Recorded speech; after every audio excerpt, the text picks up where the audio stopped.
स्वागत है आप सभी भाइयों बहनों का सुपर एग्जाम अड्डा पर।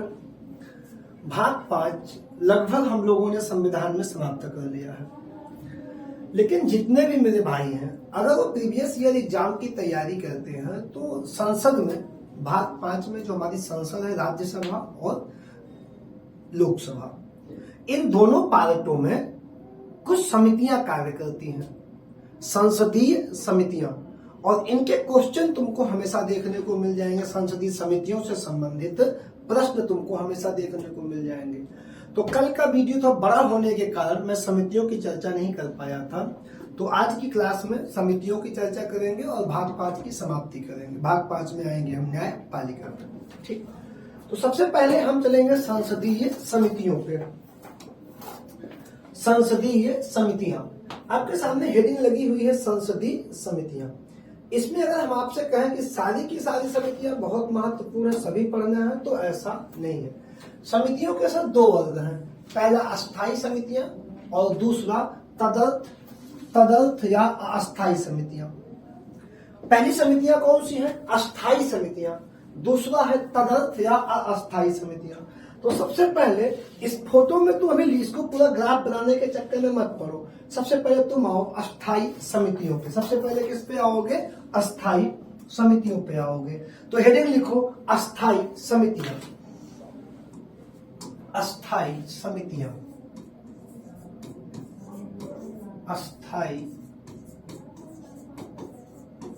समितियां, हेडिंग तुम डालोगे मेरे भाई अस्थायी समितियां। ये कौन सी समितियां हैं? प्रत्येक वर्ष अथवा समय समय पर, लिखेंगे मेरे भाई आप सभी लोग, प्रत्येक वर्ष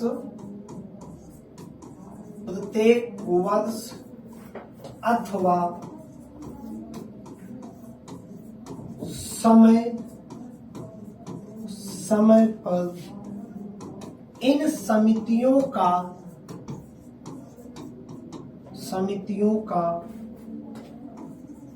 गठन राज्यसभा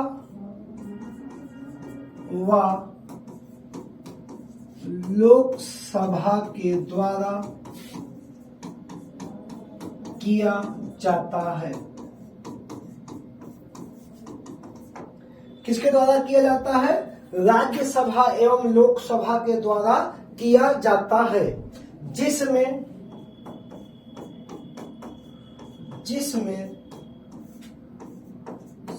समितियों के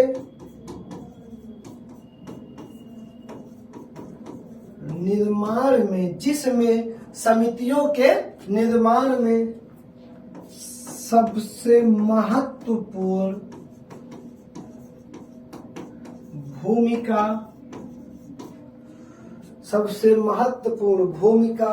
राज्यसभा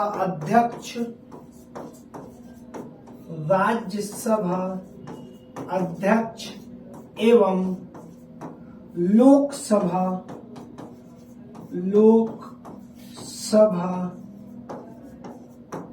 अध्यक्ष का होता है।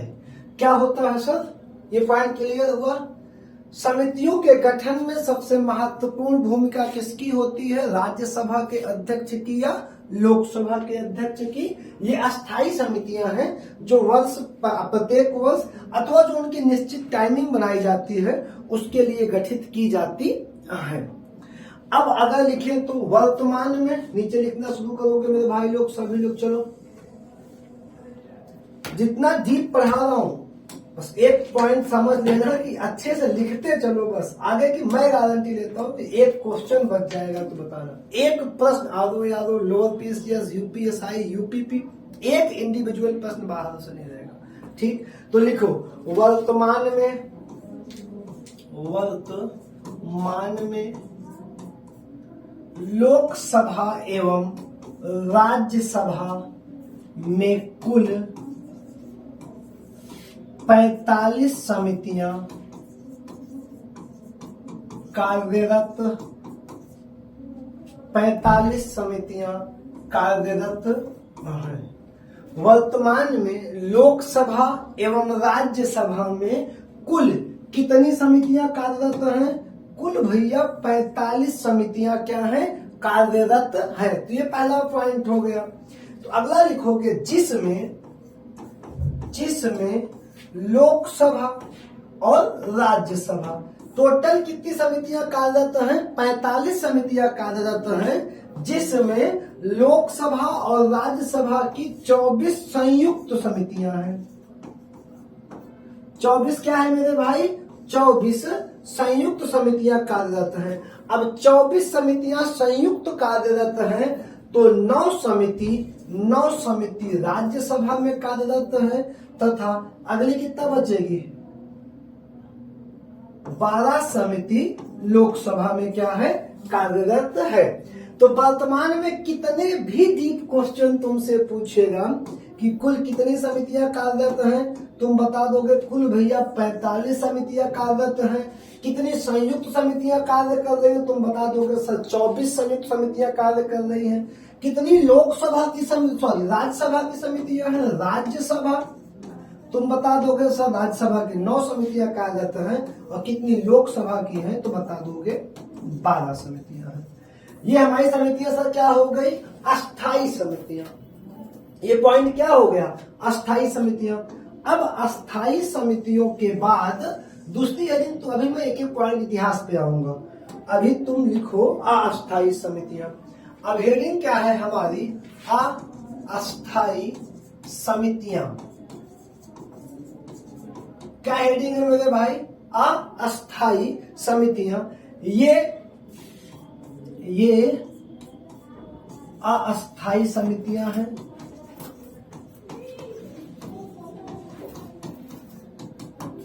जिनका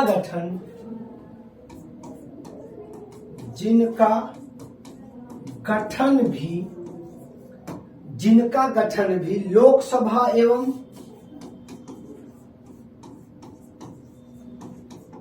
राज्यसभा के अध्यक्ष द्वारा किया जाता है।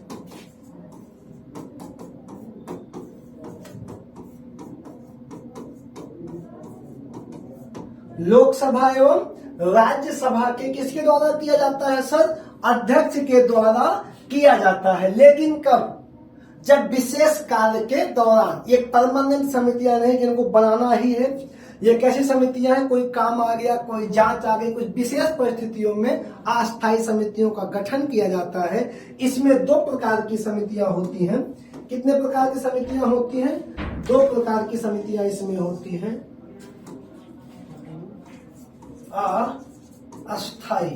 अस्थाई में सर कितने प्रकार की समितियां होती हैं?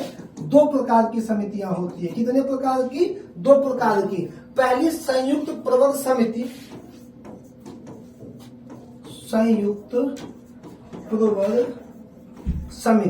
पहली कौन सी है? संयुक्त प्रवर समिति हमारी होती है, और दूसरी होती किसी जांच के मामले में जांच समिति होती है। दूसरी का गठन कौन सा होता है? किसी भी विशेष परिस्थिति में जांच जब होती है तो उसमें जांच के लिए गठित की जाती है जांच समिति।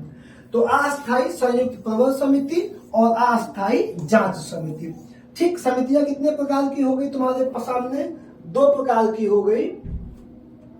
ठीक, कितने प्रकार की हो गई सर? 2 प्रकार की हो गई। ठीक, पहली अस्थाई और दूसरी अस्थाई। पहली कौन सी हो गई? अस्थाई, और दूसरी कौन सी हो गई? अस्थाई समितियां हो गई। ठीक, क्लियर हो गया कि नहीं क्लियर हो गया? चलो ठीक,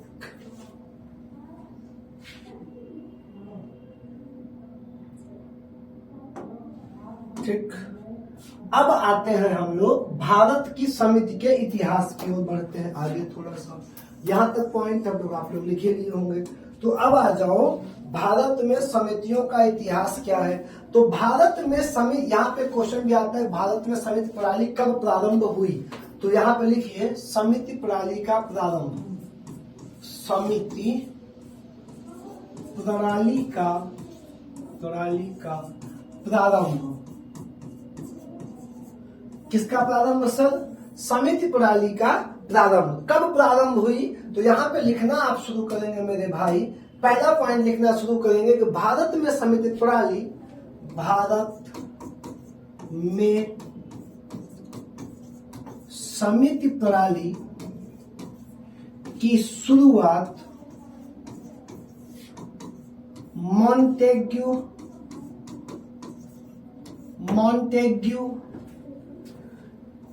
चेम्सफोर्ड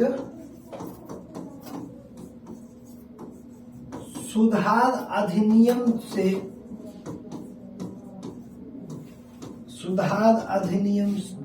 द्वारा प्रारंभ हुई। तो मॉन्टेग्यू चेम्सफोर्ड सुधार अधिनियम द्वारा समितियां किस आधार पे आई? मॉन्टेग्यू चेम्सफोर्ड सुधार अधिनियम 1919 के आधार पे कार्य प्रारंभ की। लेकिन वो अपना कार्य कब प्रारंभ की? समितियां अपना कार्य कब प्रारंभ की? तो यहाँ पे जो हम पॉइंट लिखेंगे वो लिखेंगे 1921 से। 1921 से सबसे पहली समिति का गठन कब किया गया? 1921 में किया गया। क्वेश्चन किसके आधार पे किया गया? तो सर आधार हमारा ये है, लेकिन उसका गठन हमारा क्या है? 1921। ये पॉइंट क्लियर हो गया यहाँ तक। अब फिर आओ तुम एक बार पिछले पेज पे, जो महत्वपूर्ण समितियां हमारी होंगी। जैसे देखिए अस्थाई समिति, अस्थाई समिति। अब तुम अस्थाई समिति में देखोगे तो हमारे पास अस्थाई समिति में सबसे महत्वपूर्ण होता है वित्त। क्या होता है सबसे महत्वपूर्ण? वित्त। और वित्त में लिखा है वित्तीय समितियां। वित्तीय समितियां में 3 समितियां होती हैं जहां से सबसे ज्यादा क्वेश्चन आता है। एक है प्राक्कलन समिति, इसको ऊपर दे दिया गया है, इसको दूसरे क्रम पे देना था, मैं आगे बता रहा हूं। दूसरा है सर लोक लेखा समिति और तीसरा है लोक सरकारी उपक्रम समिति। ठीक। फिर विभागीय समिति दिया गया है। ये आपको कितना है? वर्तमान में कुल कितनी विभागीय समितियां हैं? 24, जो संयुक्त लोकसभा और राज्यसभा की संयुक्त है। किसी विशेष मामले की जांच समिति, विशेषाधिकार समिति, याचिका समिति, जो वहां पे आपको देखेंगे। सदन की समितियां जो सदन अपने अपने बनाएंगे। नियम समिति, अनुपस्थित रहने वाले सदस्यों की समिति, कार्य मंत्रणा समिति, गैर कानूनी समिति। अन्वेषण समिति, अन्वेषण में सरकारी आश्वासन, अनुसूचित जातियों जनजाति, ये थोड़ा सा इंपॉर्टेंट रहा है आपका। अन्वेषण समिति में अनुसूचित जातियों और जनजातियों में। इसी में सर एक समिति है महिला आयोग से संबंधित, जो इस टॉपिक में नहीं है, महिला आयोग की समिति है। अगली है सर सेवा समिति। कौन सी है सर? सेवा समिति। सेवा समिति में आवास, वेतन भत्ता, ग्रंथालय, सामान्य प्रयोजन समिति। अस्थायी में 2 है, संयुक्त समिति एवं जांच संबंधी समिति। तो इसमें हमको 3-4 समिति के बारे में विशेष रूप से पढ़ना है, जो सबसे पहले इंपॉर्टेंट होगी हमारे लिए। जैसे ये वर्ग, कौन सा वर्ग? प्राक्कलन समिति, लोक लेखा एवं लोक सरकारी। पहला क्रम सर इनका होना चाहिए, दूसरा क्रम इनका होना चाहिए और तीसरा क्रम इनका होना चाहिए। तो आइए देखते हैं हम सबसे पहले अपनी समिति लोक लेखा समिति। तो लिखिए आप पहले हेडिंग डालिए लोक लेखा समिति, डालिए जल्दी हेडिंग लोक लेखा समिति। चलिए आ जाइए, लिखिए लोक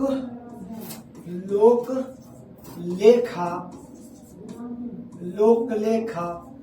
समिति।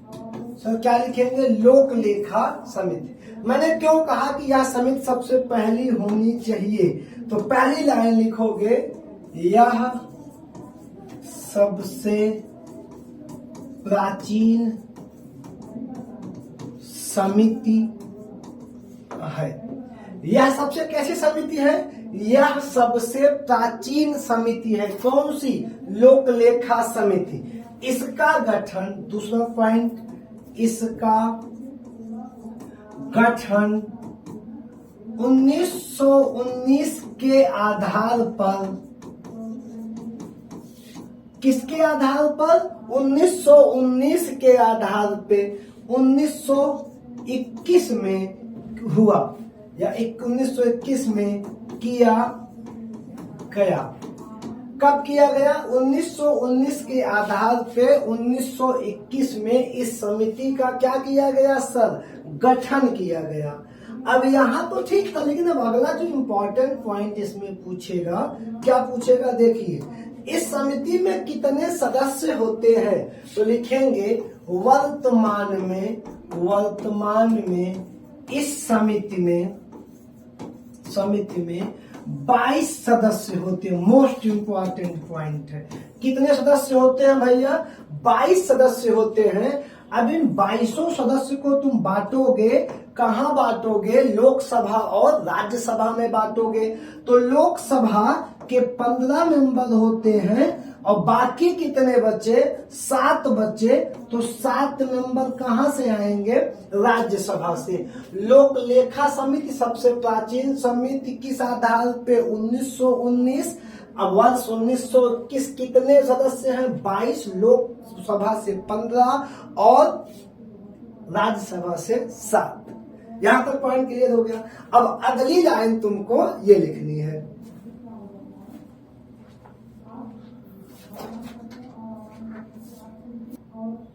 ठीक। अगली लाइन तुमको क्या लिखनी जानते हो? सबसे जो, अगर मैं कहूं कि इस समिति की सबसे खास बात क्या है, इसको तुम बहुत इंपॉर्टेंट देके लिखना, ठीक। लिखो, इस समिति का अध्यक्ष, इस समिति का अध्यक्ष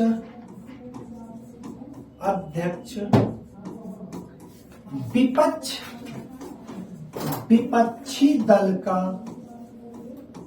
कोई सदस्य होता है। कौन होता है? विपक्षी दल का कोई।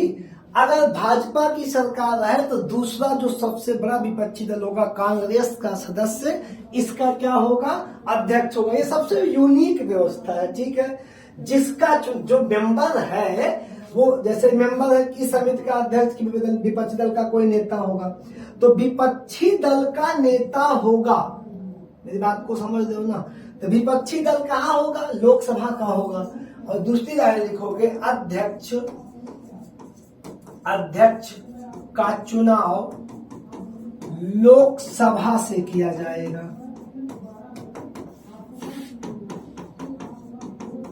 कहां से किया जाएगा सर? लोकसभा। तो अध्यक्ष सदैव कहां से बनेगा? लोकसभा से बनेगा। अब तुम बीच में देखे होगे बहुत बड़े बड़े घोटालों के नाम सुने थे ना, बड़े बड़े घोटालों के नाम। तो इस समिति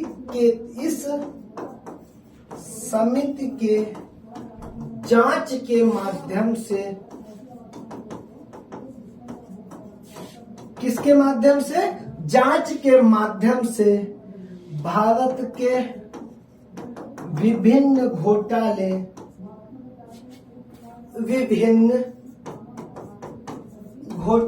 सामने आए। कौन सा सामने आया? विभिन्न घोटाले सामने आए। तो अब जैसे विभिन्न घोटालों में कौन कौन से? एक घोटाला था बोफोर्स तोप घोटाला। एक आप सुने होंगे कोल घोटाला, कोयला घोटाला। अगला घोटाला आप सुने होंगे 2G स्पेक्ट्रम घोटाला। इन सारे घोटालों की जानकारी हमको तुमको कैसे मिली? लेख जो आपकी समिति काम कर रही है, इसी समिति के माध्यम से। अगर हमसे कोई कहे कि इस समिति से कुल कितने प्रश्न बनेंगे, तो मैं पहला कहूंगा, सबसे पहली लाइन बोलूंगा, समिति का गठन किया गया मेरे भाई, समिति का गठन किया गया कब? 1921 में। कब किया गया? 1921 में। किसके आधार पे? 1919 के आधार पे। कितने सदस्य? 22। 15 लोकसभा, 7 राज्यसभा। प्रत्येक लाइन क्वेश्चन आई है। मजाक वाली बात मैं न करता हूँ, तो पता है इंटरेस्ट वाली कहानी पढ़ाता हूँ, फिर पढ़ाऊंगा। 15 सदस्य यहाँ से, 7 यहाँ से, ठीक। इसका अध्यक्ष कौन होगा? विपक्षी दल का कोई नेता। समिति कौन सी? लोक लेखा समिति। अब इसमें अध्यक्ष का चुनाव लोकसभा से होगा, दूसरा इस समिति के जांच के माध्यम से इतने आए। ठीक है ना, पॉइंट क्लियर हुआ आपका ये। तो अगला नीचे आइए, दूसरी सबसे ज्यादा जो क्वेश्चन में पूछी जाती है उस समिति का नाम लिखिए। कौन सी समिति? प्राक्कलन समिति है। प्राक्कलन समिति। दूसरी समिति हमारी कौन सी है भैया? प्राक्कलन समिति। ठीक, स्वतंत्र ये समिति जो है सबसे ज्यादा क्वेश्चनों में रहती है, इसके मेंबर सबसे ज्यादा क्वेश्चन में रहते हैं। ठीक है, अगर हम कहते हैं कि स्वतंत्रता के बाद गठित की गई पहली समिति कौन सी होगी, तो हम कह देंगे सर प्राक्कलन समिति होगी। तो लिखिए इसमें आप पॉइंट, स्वतंत्रता के पश्चात, स्वतंत्रता के पश्चात, स्वतंत्रता के पश्चात पहली बार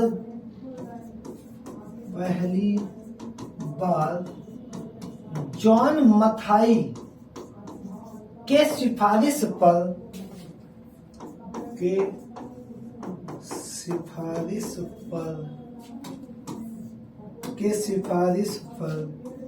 इस समिति का गठन किया गया। किसका गठन किया गया सर? इस समिति का गठन किया गया। फिर क्वेश्चन आएगा सर कब किया गया? एक बेसिक सा क्वेश्चन आएगा कब। मैं बार बार कहता हूँ क्वेश्चन तो क्वेश्चन मार्क बनना है। कब किया गया? तो तुम कहोगे सन 1950 में। कब किया गया? 1950 में किया गया। यह भारत की सबसे बड़ी समिति है। यह भारत की सबसे बड़ी समिति है। कितने सदस्य इसमें है भैया? 30 सदस्य। यह भारत की क्या है? सबसे बड़ी समिति है, जिसमें सदस्य कितने हैं? सदस्य हैं भैया 30। कितने सदस्य हैं? 30 सदस्य हैं। और इसकी सबसे बड़ी विशेषता जानते हो क्या है? इसके सभी के सभी सदस्य लोकसभा के हैं। इसमें राज्यसभा के लोग नहीं है। पूरे के पूरे लोग कहां से हैं? लोकसभा से हैं।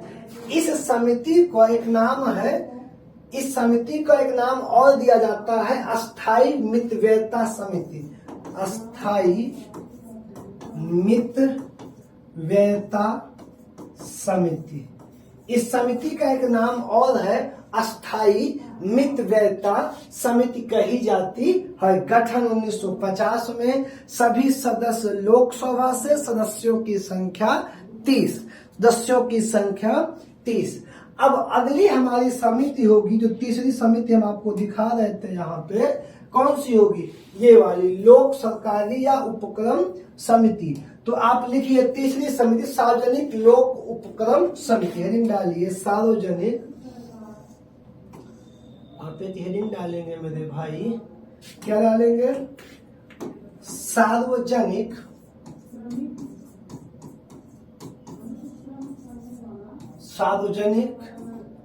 या लोक उपक्रम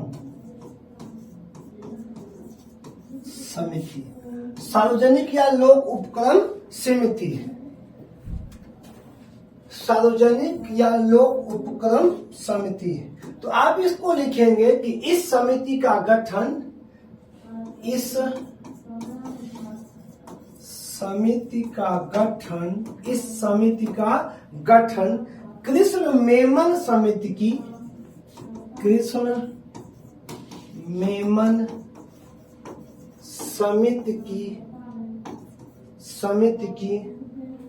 सिफारिश पर किया गया।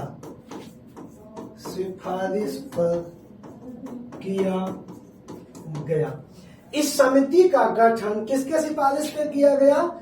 कृष्ण मेनन समिति की सिफारिश पर किया गया। फिर वही क्वेश्चन पूछेगा कब किया गया, तो तुम बताओगे जब वो कहेगा कब किया गया तो 1964 में। इस समिति का गठन कृष्ण मेमन समिति की सिफारिश पे किया गया। कब किया गया? 1964 में किया गया। इसमें 22 सदस्य होते हैं। इस समिति में सर कितने सदस्य होंगे? 22 सदस्य होंगे। 22 सदस्य इस समिति में होते हैं, जिसमें 22 सदस्यों में 15 सदस्य हमारे लोकसभा के होते हैं और 7 सदस्य हमारे राज्यसभा के होते हैं। 15 कहां से? लोकसभा से। 7 कहां से? राज्यसभा से। इसके बाद एक समिति और आती है हमारी, जो थोड़ी सी इंपॉर्टेंट है, जांच समिति। कौन सी समिति? जांच समिति। ठीक, आइए देखते हैं अपनी जांच समिति को हम। और उसके बाद जो समितियां हैं उतनी ज्यादा आपको इम्पोर्टेंट वो नहीं रहेंगी और एग्जामों में नहीं आएंगी। तो अगली हेडिंग आप लिखिए, आप डाल दीजिए जांच समिति। क्या लिखेंगे मेरे भाई आप सभी लोग? जांच समिति। जांच समिति में 2 प्रकार की जांचें होती है। पहली जांच समिति है विशेषाधिकार समिति। जांच समिति की पहली जांच समिति है विशेषाधिकार समिति। विशेषाधिकार समिति। तथा दूसरी जांच समिति है याचिका समिति। याचिका समिति। दूसरी कौन सी है सर? याचिका है। कौन सी है? याचिका समिति। ठीक है।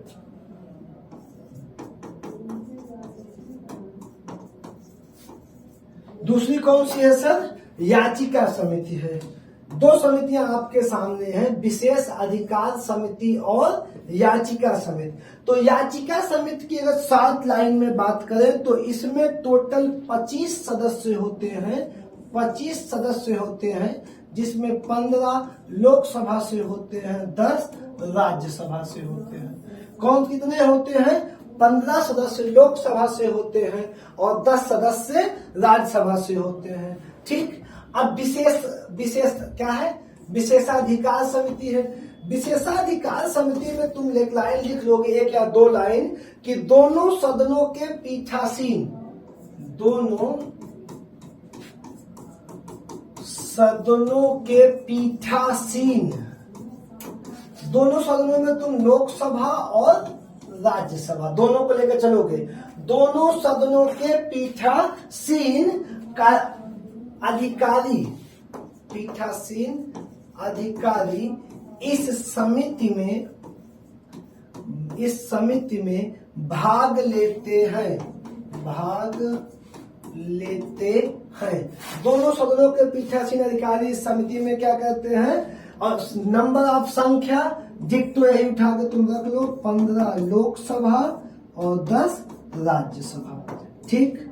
इसके बाद जो कुछ पॉइंट्स हमारे हैं, जैसे यहाँ पे अनुसूचित जातियों तथा जनजातियों की समिति की बात की गई, तो अनुसूचित जातियों एवं जनजातियों में कितने मेंबर कुल रहते हैं? इसमें रहते हैं सर 30 सदस्य। यहाँ पे पॉइंट्स नहीं दिख रहा है महिला वाला। ठीक, महिलाओं के लिए समिति, जिसमें भी टोटल कितने मेंबर होंगे सर? महिला समिति में 30 सदस्य होंगे। और आपकी बहुत ज्यादा इंपॉर्टेंट कोई समिति नहीं है। इसके लिए धन्यवाद। भाग 5 का जो समिति का स्पेशल वीडियो था मैंने आपको दे दिया, जो कोई नहीं पढ़ाएगा, मेरी गारंटी है। अब एक पॉइंट आपको और देना है, लेकिन उस पॉइंट में थोड़ा संशोधन अब की बात करेंगे।